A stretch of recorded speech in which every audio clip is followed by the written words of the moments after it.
جو لوگ مطلب چیزوں کو اینالائز کر سکتے ہیں وہ سمجھ سکتے ہیں یہ نوشتہ دیوار تھا, یہ کامیاب ہو ہی نہیں سکتی تھی, اس وجہ سے کہ یہ ٹوٹل مس کیلکولیشن کی بیس پہ سارا کچھ ہو رہا تھا. اب جب یہ ناکام ہوئی اور اس کے کانسیکوینسز, اس میں تو کیونکہ ہم معاشرے کو اتنا پولرائز کر چکے ہیں کہ دونوں سائڈ جو ہیں وہ ان کی سروائیول کا مسئلہ بن گیا. انقلاب بھی آتا ہے تو ٹھیک ہے, اس میں ایک خاص طور پہ وہ جو اپنے انقلاب دشمن ہوتے ہیں ان کے ساتھ کوئی رو رعایت نہیں برتتا, اور ہم نے دیکھا مار داڑ, قتل و غارت سب ہوتی ہے, اس کا حصہ ہوتی ہے. اس میں بھی کیونکہ یہ نکلے تھے اسی حوالے سے, اور اگر یہ کامیاب ہوتی تو مطلب جو اس وقت کا سیٹ اپ ہے اس کو وہ سارے کانسیکوینسز بھگتنے پڑنے تھے. تو اب ناکامی کی صورت میں بھی ان جنہوں نے کوشش کی ان کو بھی تو وہ سارے کانسیکوینسز جو ہیں بھگتنے پڑیں گے. جتنے بھی لوگ پکڑے گئے ہیں ان کے لیے, مطلب عمران خان صاحب تو نہیں, ابھی ایک دن بھی انہوں نے کوئی جیل میں کاٹا, لیکن کہتے ہیں میں نے جیلیں کاٹی ہیں, اور پھر اس کا واویلا بھی کرتے ہیں جی وہاں ہمارے سے بڑا تشدد ہو رہا ہے. اور ایک بڑا جملہ جو خصوصاً پی ٹی آئی کے جتنے بھی لوگ گرفتار ہوئے پہلے بھی یا 2-4 دن جو اندر بھی رہ کر آئے, تو انہوں نے بہت بڑا ایک ایلیگنس لگایا کہ جی جو ریاستی ادارے ہیں یا اہلکار جو ہیں وہ کوئی بھی بڑے سے بڑے ان کے ساتھ زیادتی ہوئی, اور یہ بڑا. اور اب عمران خان صاحب جو ہے جنسی زیادتی کا لفظ, پھر اب خواتین کو بھی اسی کیٹیگری میں لے آئے, اور ایک دن 2 دن 4 دن یہ جیلوں میں رہے ہیں, اور اس کے بعد جناب وہ آگے واویلا کر رہے ہیں ہمارے ساتھ بہت زیادہ تشدد ہوا. کیا مطلب یہ کوئی آج نئی بات ہے یا اسی طرح سے ہوتا ہے ماضی میں؟ دیکھیے پہلی بات تو یہ ہے کہ یہ جو کلاس ہے, پوری کلاس کی بات کر رہا ہوں, اس میں نام گنتے جائیے, عمران کو انکلوڈ کر کے کہہ رہا ہوں, ان کی کوئی موریلٹی نہیں ہے. آپ جو ویڈیوز اور آڈیوز آئی ہیں وہ ان کو سامنے رکھیے, اس میں عمران کی انوالومنٹ اور ان خواتین کی انوالومنٹ وہ ساری ایلیٹ کلاس ہے. اس کے ارد گرد آپ اس کے جلسوں میں خواتین کی وہ کمنٹ سنیے کہ میری ماں اس سے شادی کرنا چاہتی ہے, عمران خان سے, میرے باپ کو کوئی اعتراض نہیں ہوگا. اس ایلیٹ کا کلچر ہی اور ہے, اس کی کوئی موریلٹی نہیں ہے. لہٰذا یہ سارا کچھ جو آپ کو کہا جا رہا ہے اس کے لیے یہ اسی طرح یہ ہے کہ اور کچھ نہیں ہے تو اپنی پولیٹیکل کاز کے لیے آپ الزام لگا دو جنسی زیادتی کی, اس لیے کہ ان کے نزدیک تو یہ کوئی میٹر ہی نہیں کرتا. پروپیگنڈا ماسٹر ہیں, اس کا مطلب کہ ان کا پروپیگنڈا جو ہے وہ کہیں نہ کہیں ڈنٹ تو ڈال رہا ہے نا حکومت کو. ان کا خیال ہے, میرے نزدیک خیر میں اس پہ اگر ڈنٹ نہ ڈال رہا ہوتا تو رات 12 بجے رانا ثناءاللہ پریس کانفرنس نہ کرتے. ڈیفینیٹلی میں نے کہا نا وہ جو ہیں انہوں نے بھی تو اس کا کاؤنٹر کرنا ہے نا, تو وہ تو کاؤنٹر میئر لیے اس نے, لیکن یہ لوگوں کو سمجھ آ رہا ہے. ایک بات اور دیکھیے, یہ موریلٹی, اقدار, ویلیو سب مڈل کلاس کے پرابلم ہیں. یہ نہ اپر کلاس کے ہیں نہ لوور کلاس کے ہیں. لوور کلاس کی پنجاب کے کلچر کی بات کر رہا ہوں, لڑکی بھاگ جاتی ہے گھر سے اپنے آشنا کے ساتھ, اور 2 بچے پیدا ہو جاتے ہیں, اس کے بعد اس کو وہاں سے ریسکیو کیا جاتا ہے. تو یہاں ایک کہاوت بنی ہوئی تھی, باہیں موڑ لائے ہیں کہ بازو واپس لے آئے ہیں, کیونکہ اس کے ساتھ 2 بچے بھی آ گئے ہیں جو کل آپ کے لیے مزدوری کریں گے. یہ لوور کلاس کا کلچر ہے. ان کے نزدیک یہ میٹر نہیں کرتا کہ لڑکی بھاگی آ گئی واپس, یہ آنا جانا جو ہے وہ. اپر کلاس میں جائیں تو وہاں بھی آپ کو آلموسٹ یہی کلچر ڈفرنٹ ایک انداز میں ملے گا. سو یہ تو پہلی بات تو اس کو مائنس کر دیں, اس میں سے یہ قطعی طور پہ کوئی نہیں ہے. اب آئے دوسری طرف کہ یہ جو شور مچ رہا ہے کہ بڑا ظلم ہو گیا, بڑی مطلب آپ کہہ لیں کہ زیادتی ہو رہی ہے لوگوں کے ساتھ. ملائکہ بخاری ایک جسٹ فار ایگزامپل ہے. اتنی گرمی میں 4 دن آپ کو اڈیالہ جیل رہنا پڑے تو آپ کو سمجھ آ جائے. وہ بھی اتنی گرمی میں ذوالفقار کے, لیبیا کانسپریسی کے, اٹک کانسپریسی کے, اور اس سے پہلے باچا خان, اسد, سمد اچکزئی, جام ساکی, جی ایم سید اور بے شمار نام ہیں جو حسن ناصر نام لیتے چلے جائیں. اسی گرمی میں اس سے بدتر حالات میں جیلوں میں رہے, قلعوں میں رہے. اٹک کانسپریسی کے لوگ جو ہیں تشدد سے مارے بھی گئے, معذور ہو مارے گئے, گئے. سینکڑوں لوگ معذور حسن ناصر تشدد میں مارا گیا. عورتوں کے ساتھ اب اسپیشلی فرخندہ بخاری پیپلز پارٹی کی لاہور کی پریزیڈنٹ تھی, یہ بھی ایک شاہدہ جبین تھی. بھائی, اور یہ فرخندہ بخاری کو انویسٹیگیشن جو کر رہا ہے, انویسٹیگیٹر جو ہے وہ باتیں کرتے کرتے یا لگتا اپنا سگریٹ اس کے بازو پہ لگا دیتا ہے, وہ چیخ مارتی ہے, بڑا خوش ہوتا ہے. تو یعنی یہ تاریخ ہے. ہاں, جب یہ فرخندہ بخاری دیکھتی ہے کہ یہ خوش ہو رہا ہے تو وہ دوسرا بازو آگے کر دیتی ہے. وہ بھی باز نہیں آتا, وہ سگریٹ اس کے دوسرے بازو پہ لگا کے اس کو وہیں پہ بجھا دیتا ہے. لیکن اس دفعہ چیخ نہیں نکلتی, اس دفعہ احتجاج بھی نہیں ہوتا. مثلا ناصرہ شوکت پانچوں میں چوہے ڈال کے پانچے نیچے سے بند کر دیے گئے. شاہدہ جبین کیا ٹارچر نہیں ہوا, اس کے بھائیوں پہ. الذوالفقار کے جو لوگ گرفتار ہوئے, ایک تو وہ ٹارچر سے گزرے, جیلیں کاٹی انہوں نے.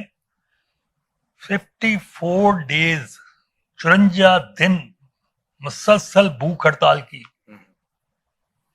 ایک کوئی چیز نہیں کھائی, حتیٰ کہ انہیں ہاسپٹلائز کرنا پڑا اور زبردستی ان کو نالیوں کے ذریعے خوراک دی گئی, اور پھر بھی نہیں.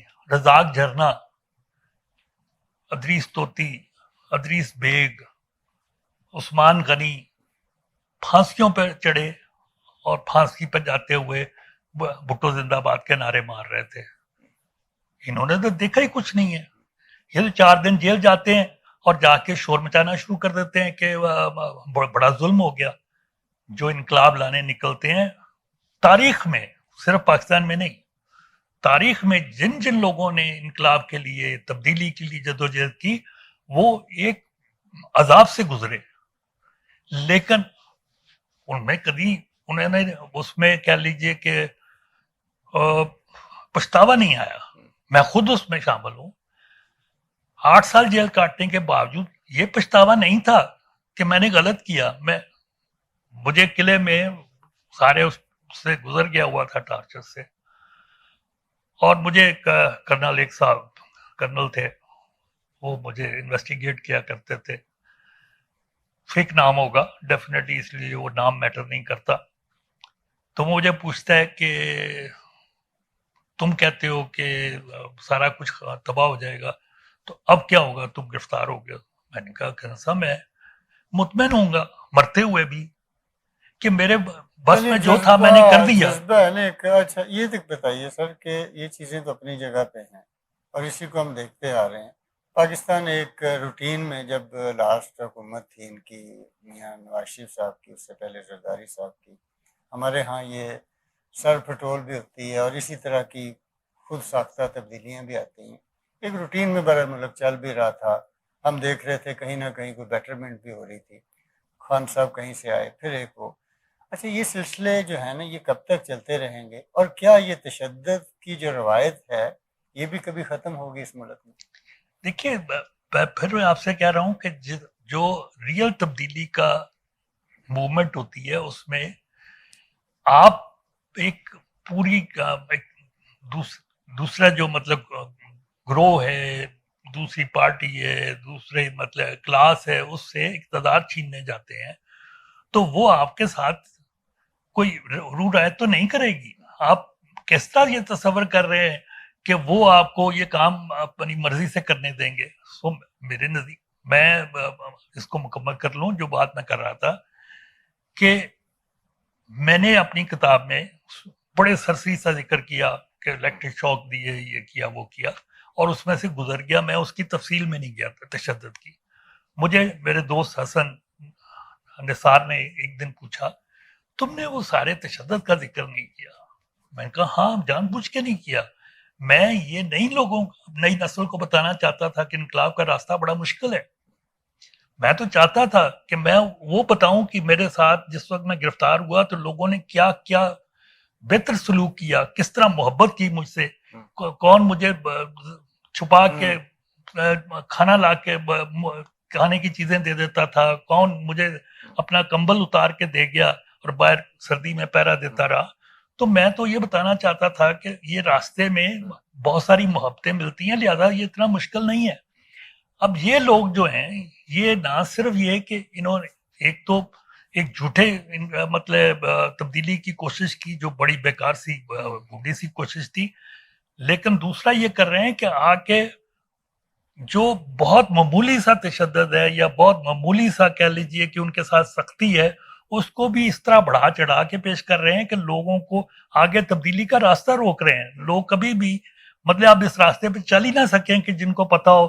کون اپنی بیٹی کو جانے دے گا جب اسے پتا ہو کہ اس کی بیٹی کو ریپ کر لیا جائے گا؟ اور جبکہ یہ ہو بھی جھوٹ, ایسا نہیں ہوتا. میں بالکل اس بات کا گواہ ہوں کہ جیل کے اندر جو عملہ ہوتا ہے, آپ خود اس بات کا اندازہ کر سکتے ہیں کہ جو عملہ ہوتا ہے اسے تو پتا ہوتا ہے کہ کل کوئی پتہ نہیں ہے, وقت بدلے گا تو یہ سیاسی آدمی جو ہے یہ تو سیاست میں ہے, یہ کل پتہ نہیں کسی عہدے پہ ہو اور مجھے پے کرنا پڑ جائے. تو وہ تو وہاں پہ بظاہر جو مرضی کرے. مثلا بھٹو صاحب جیل میں رہے, اور یہ بات مجھے یار محمد دریانہ نے بتائی ہوئی ہے. یار محمد دریانہ کہتے ہیں کہ بھٹو صاحب نے جا کے سپریم کورٹ میں بیان دیا کہ یہ آدمی میرے ساتھ بہت زیادتی کر رہا ہے, اسٹوڈنٹ جیل جو ہے, اور وہ مجھے چیزیں نہیں دیتا, وہ مجھے کھانے نہیں آنے دیتا, وہ یہ کرتا ہے وہ کرتا ہے. کہتا ہے میں پہنچا اور میں نے کہا کہ بھٹو صاحب میں نے تو آپ کے ساتھ کوئی زیادتی نہیں کی, اور آپ نے میرے ساتھ یہ سارا کچھ مطلب وہاں پہ سپریم کورٹ میں کہا. تو بھٹو صاحب کہنے لگے کہ میں وہاں کہتا کہ یار محمد دریانہ نے مجھے صحیح رکھا ہوا ہے تو اگلے دن تمہیں ٹرانسفر کر دیتے, یہ کہوں گا تو وہ تمہیں میرے سر پہ سوار رکھیں گے. تو جو وہاں پہ ہوتا ہے اسٹوڈنٹ جیل ہو یا اس کے نیچے کا جو عملہ ہوتا ہے, اسے پتا ہوتا ہے کہ وقت بدل جانے ہیں, اور وہ آپ کے ساتھ جتنی اس کی ڈیوٹیز ہیں اس کے ہٹ کے کہیں بھی پرسنل ہو کے آپ کے ساتھ زیادتی نہیں کرتا, سوائے اس کے کہ اس کے نظریات ہی کچھ اس طرح کے ہوں تو ہو جائے. یہ قطعی طور پہ جو کچھ بھی کہا جا رہا ہے, جو اور جس طرح مطلب خیر عمران خان نے تو ایک روٹین بنا لی ہے نا کہ چاہے وہ مرد ہو چاہے عورت ہو, جو بھی گیا اس کے ساتھ جنسی تشدد ہو رہا ہے. یہ قطعی طور پہ غلط پروپیگنڈا ہے, اور میں تو اس کو اس لیے بھی بہت زیادہ اس کے خلاف بولوں گا کہ میرے نزدیک یہ جو اس ملک میں واقعتاً تبدیلی کے لیے جدوجہد کرنے والے ہیں, یہ ان کو بھی اس کا بھی راستہ روکا. لیکن بات وہ سوال ابھی تک وہی ہے کہ یہ جو تشدد ریاستی اہلکار ہوں یا کوئی بھی ہو, طاقت جو ہے, طاقت اپنی ایک ظاہر اس کی ایک سائیکی ہوتی ہے. اس تشدد کے راستے کو ہم روک کیسے سکتے ہیں؟ دیکھیں نہیں روک سکتے آپ. میں نے آپ سے کہا کہ میں آپ کی ایک فرض کر لیجئے آپ کے گھر پہ قبضہ کرنے چلے جاؤں تو آپ مجھے چائے پلائیں گے؟ اس کا مطلب تو یہ ہو نا کہ ہمارا جو نظام ہے, قانونی جو سسٹم ہے ہمارا, جو عدالتی سسٹم ہے, نظام کی بات نہیں ہے, عدالت کی بات نہیں ہے. بات یہ ہے کہ آپ جو کرنے جا رہے ہیں, دیکھیے نا, جن آپ کے ذہن میں جو مغربی جمہوریتیں ہیں ان کو ذہن میں رکھ کے شاید آپ یہ بات کر رہے ہیں. وہاں پہ اس طرح انقلاب بھی کوئی لینے نہیں نکلتا. وہاں احتجاج کے لیے پلے کارڈ لے کے آپ کھڑے ہو جاتے ہیں. آپ ایون گاڑیوں کے راستے نہیں روکتے, گاڑیاں توڑنا تو بہت دور کی بات ہے.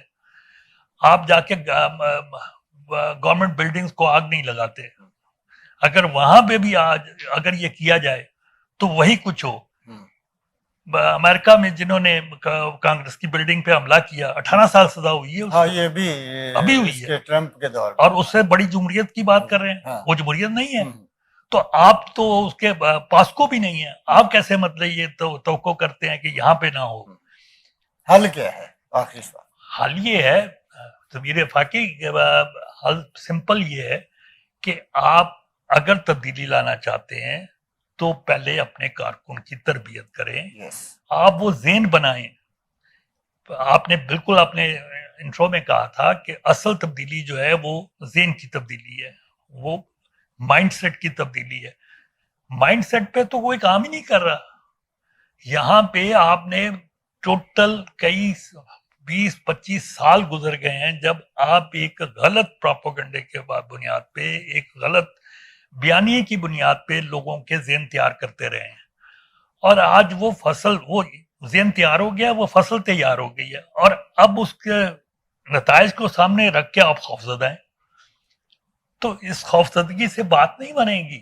آپ کو اپنے رویے بدلنے پڑیں گے, آپ کو ایک نئی روایت ڈالنی پڑے گی, آپ کو نئے بیانیہ ترتیب دینا پڑے گا, اور اس کے اوپر اپنی اس جو نئی نسل ہے اس کو تیار کرنا پڑے گا. تب بھی شاید یہ جو لوگ ہیں یہ تبدیل تو نہ ہوں, لیکن کہہ لیں کہ پس منظر میں چلے جائیں, اور وہ لوگ سامنے آ جائیں جو میں نے کہا نا کہ آپ 70 کی دہائی میں دیکھیں, جس میں وقت ہم یونیورسٹی میں پڑھتے تھے تو ایک ٹالرنٹ ماحول تھا, ایک دوسرے کو برداشت کرتے تھے, ایک دوسرے کے سیاسی مخالف تھے, لیکن ایک دوسرے کے ساتھ دوستیاں, ان کی غمی خوشی میں شرکت جو ہے وہ کامن سی بات سمجھی جاتی تھی. آج آپ ایک دوسرے کے اس طرح دشمن ہیں جیسے یہ آپ کا ذاتی مسئلہ ہے.